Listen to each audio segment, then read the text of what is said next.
Hello everyone and welcome to Ticker Markets. As a lot of volatility and uncertainty is going on in NBFC sector after the IL&FS saga, let's meet Mr. Sabyasachi Rath to talk more about the NBFC sector. Hello sir and welcome to Ticker Markets sir. So sir, basically the first question which I want to ask you, after the DEA Secretary Subhash Chandra Garg said that liquidity is required to more in the NBFC sector. So what is your take in that and how do you see this statement coming from Mr. Garg? Yeah, anyways, in fact, let me first talk to you about how deep is the NBFC market in the country. So if you look at 2012, the NBFC as a percentage of the total credit was only 12%. Which is gone right up to 30% by 2018, and it's expected that will be as high as 35% in next 3 years. So this is as per one of the CRISIL research.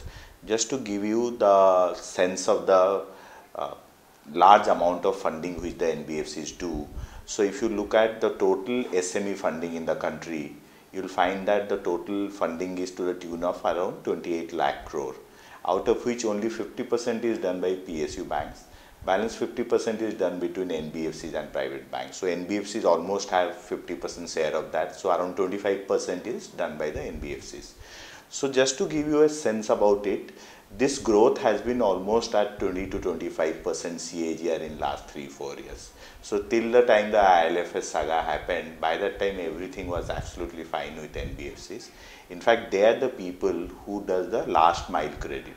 So when I say last mile credit, you have a lot of people, let's say somebody who is operating a catering shop from his house or a sari shop who doesn't have an income tax return or they don't have a documented income proof. So NBFC have mastered this art of assessing their cash income or a liquid income proof and giving them the last mile credit. So you'll find a bank mostly will look at funding them based on their assessed income document, which is not the case for NBFCs.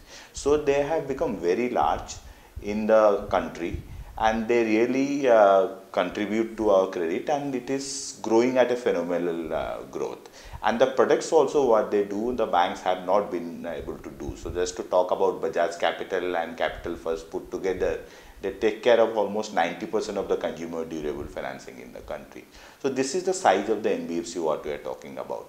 Now coming back to the liquidity after the IL&FS, I completely agree with Mr. Garg that the ground reality is completely different than what RBI or even some of the large lenders are talking about.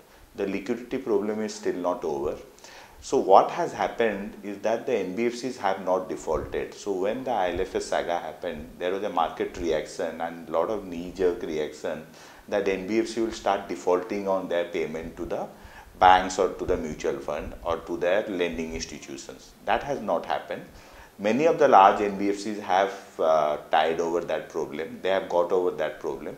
But what has happened is that these NBFCs have become much more risk averse, and many of them have stopped funding. So there is no funding in the market.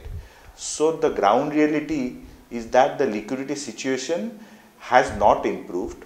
What has happened is that the credit risk is taken care of or the solvency risk is taken care of, but the liquidity risk is not taken care of. So it is still a very precarious situation in the market where liquidity is not there, and especially NBFCs like us who are medium-sized NBFCs. So we are in the mid NBFC segment. There for us the liquidity is really tight. With the IL&FS saga happening, and after that the rising the fundraising thing, especially the bond papers which you people take up, commercial papers. So how it is getting impacted and what is the scenario in it, sir? Yeah, so what had happened is that, so there are two kind of people who are subscribing to the CPs, and most of the CPs are given by the large NBFCs. So mid-sized NBFCs like us who are dependent completely on bank borrowing or on large size NBFCs. So the large size NBFCs who are dependent on the CP market. So what has happened after the IL&FS crisis, that there is a lack of confidence with the NBFCs. So what has come out very starkly, which I think should have come out much earlier, is that many of these NBFCs have a ALM mismatch on their balance sheet. So they were funding for long and taking borrowing for short term, which was everybody in the market knew about it, but it came out very starkly at the time of IL&FS. So there is no change in the regulator, or there is no change which the regulator has come or imposed on any of these banks or any of these mutual fund. But what has happened is a matter of sentiment only. So if you look at the total NBFC CP which is to be rolled over in till March is roughly around 4,20,000 crore, out of which roughly around 1,40,000 crore is already rolled over. That means these mutual funds or many of these banks have actually subscribed to their CP after the maturity. So they have gone and rolled it over. But another 2,80,000 crore is going to be rolled over till March, and there is no visibility of funding for that.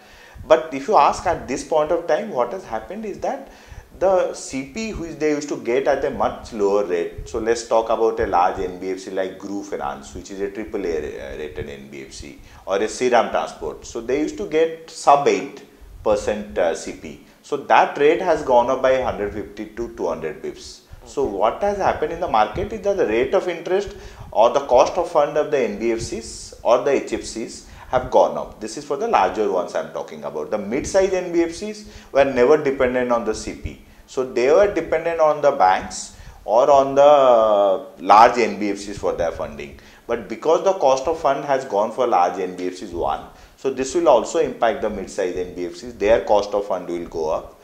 And mutual funds which never funded the mid-size NBFCs, their funding to the large NBFC also have reduced. They are not giving fresh funding. Only the existing CPs are getting rolled over. So overall, the liquidity is very tight in the market. So there are some NBFCs who are liquid, but they are trying to play safe. They are trying to keep themselves liquid for at least next 2 to 3, 4 months to see how this entire thing is unfolding, and they are not funding. So liquidity is tight basically right now, and it's more kind of a sentiment which is there in market, as you say. Yeah. So, but when you say the regulators have really tightened the norms to raise fund. No, they have not tightened. So the regulators have not come and tightened the norms to get funds. So what has happened is that the regulators only have started keeping a close watch on the NBFCs. So earlier also all these NBFCs were giving a monthly asset liability mismatch ALM statement to the regulators. So they were not looking at it closely, or the rating agencies were not looking at it closely. These were all being given. So this is nothing new. So we still keep on giving ALM statement on a monthly basis. But now they are looking at the ALM statement. But I will tell you, it is more of market sentiment than anything else. So is it impacting your business right now? Like the sentiment is there. Yes. So it is. How is it impacting your business? So it is impacting everybody's business, not only my business. Yeah, obviously. So if you look at last 2 months, very large HFCs and NBFCs have stopped disbursement, except for the ones which are like very large group companies like the Tatas or the Mahindras of the world. Otherwise, most of the HFCs and NBFCs have stopped disbursement. So it is impacting. Even we also have stopped disbursement for past 2 months, because it's not the question that we don't have money. The question that we want to be safe, keep the money with us, and to ensure that we are liquid enough for at least next 2 to 3 months to know how the things are panning out. Sir, do you think that the recent measure unveiled to for the liquidity concerns which are there in market are like, what are the issues that you people are addressing now? Like, yeah, so I'll take it into 2 parts anyways. One is that the recent measures which the government has taken, I think is not enough. So they have just taken a very small step. So what they have done is that they have increased the exposure limit of banks to NBFCs. So what used to happen, a lot of these banks, so there was a requirement that you can only fund up to 10% of your net worth to the NBFCs. So now they have come back and said that instead of 10%, you can fund up to 15% of your net worth. So they have given a window to the banks for 5%. But tell me, which are the banks which are there to fund? So there are, out of some 17 public sector banks, 11 banks are into PCA. So they anywhere cannot fund any NBFCs, or they cannot do any corporate lending. So whatever left is the 7 banks. These 7 banks again, although the limit is increased, again because of the sentiment factors for them, they are not able to fund, or they are not ready to fund. So that is a big issue. So it's again the sentiment which has to be addressed by the government. So which is not addressed by the government adequately. okay, thank you very much, sir, Thank talking you, to Take a always. My Market. pleasure. Thank you.